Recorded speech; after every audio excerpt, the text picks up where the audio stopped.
네, 장마감 34분 전입니다. 6인의 마감 전략으로 가도록 하죠. 포트폴리오와 함께 마감 전략 화면으로 정리해드리겠습니다.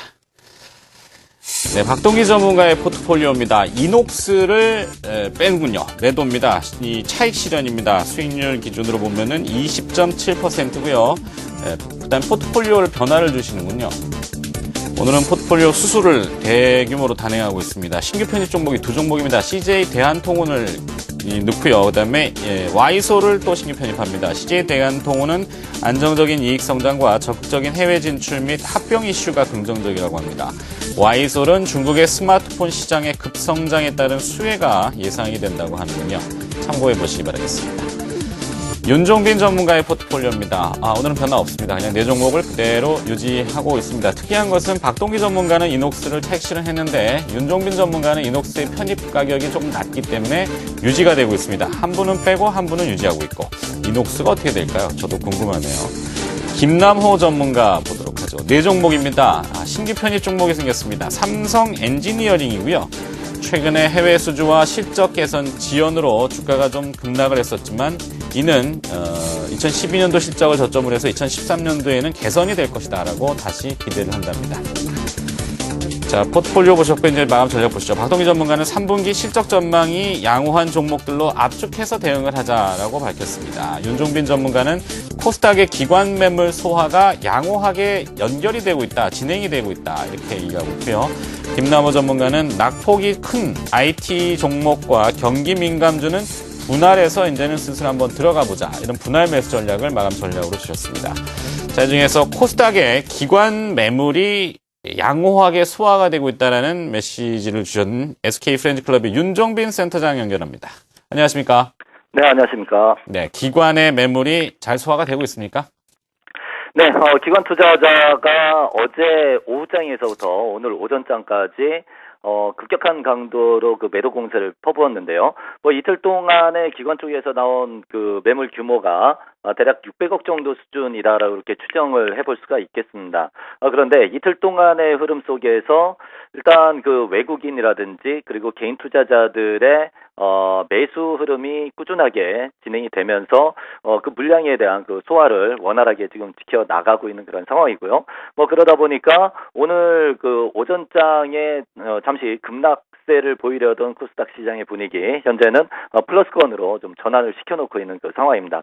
결국 540포인트 지수 고점에 대한 어떤 부담감을 좀 어느 정도 해소를 시켜놓고 있는 그 상황이다라는 그 측면이기 때문에 다시 한번 시장에서는 좀 자신감 있는 그런 매매가 코스닥에서 형성될 가능성이 높지 않겠느냐 그렇게 좀 판단을 내려볼 수가 있겠고요.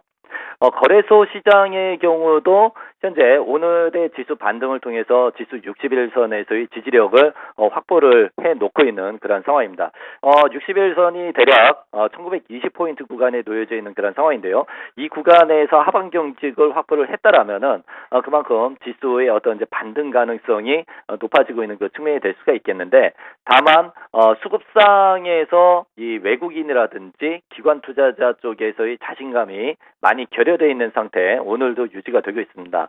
거래소 오늘 이제 쌍끌이 매도 양상이 계속 좀 펼쳐지고 있는 그런 상황인데 결국 이런 상황에서는 일단 기술적 반등은 가능할 수 있으되 어떤 강도 있는 상승 흐름을 이끌기는 힘들다라고 볼 수가 있고요. 그래서 대략 1970포인트 수준까지의 어떤 제한적인 반등 흐름이 이번 주 중 흐름에서 좀 연출될 가능성이 높다 그렇게 판단하고 있습니다. 결론적으로 말씀드리자면은 현재 이제 시장에서의 전체적인 분위기는요, 특히 코스닥 같은 경우에 급등주가 하락함으로 인해서 일정 정도의 거품이 좀 해소되고 있다. 그럼으로 인해서 어떤 실적주를 중심으로 해서 시장 자체가 다시 좀 재편될 가능성이 높다라고 이렇게 판단을 내릴 수가 있습니다.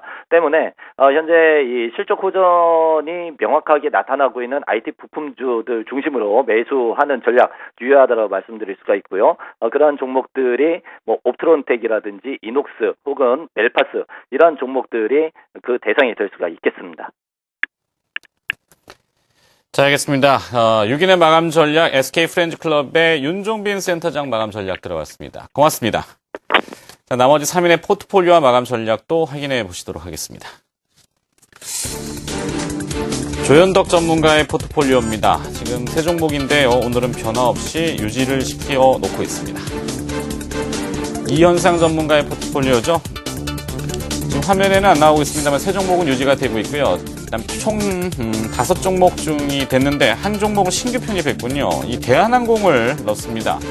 여객 화물 수요가 개선이 되고 있고 3분기 실적이 양호할 것으로 판단한답니다.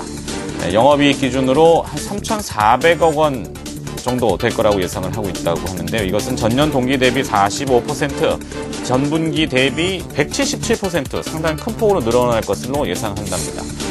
김우신 전문가의 포트폴리오입니다. 4종목인데요. 오늘은 변화가 없습니다. 마감 전략 보시죠. 조현덕 전문가는 코스닥 529포인트 지지가 중요하다라고 했습니다. 현재 529.50이군요. 네, 이탈 시에는 추가 조정의 가능성이 있기 때문에 좀 조심을 하는 것이 좋겠고 종가 기준을 얘기하는 것 같습니다. 코스닥 529포인트. 이현상 전문가는 낙폭이 큰 대표주, 오늘은 저점 매수를 한번 노려보자 이렇게 마감 전략 주셨고요. 김우신 전문가는 상승 추세가 유지되는 중소형주 관심 지속을 한다. 그러니까 상승하다가 단기적으로 일시적으로 조정을 받지만 추세가 유지되는 종목을 이야기하는 것 같죠. 전화 연결 한번 해볼까요? 동양증권의 김우신 부장 연결되어 있습니다. 안녕하십니까? 네, 안녕하십니까. 오랜만입니다. 네. 자, 이 상승 추세가 유지되는 종목들, 일시적인 조정이라도 버텨보자 이런 뜻인가요? 네, 그렇습니다. 오늘 수급 측면을 보시게 되면은 기관들의 코스닥 매도가 코스피 전체 매도보다도 더 많이 나오고 있는 모습을 지금 확인하실 수가 있죠. 일단 그동안에 상당히 많이 올랐던 엔터 주식이라든지 어떤 바이오 주식 같은 케이스, 그다음에 모바일 게임 관련 주식들이 밸류에이션 부담을 느끼면서 기관들의 차익 매도 물량들이 좀 나오는 게 아니냐라는 생각들이 들고 있습니다.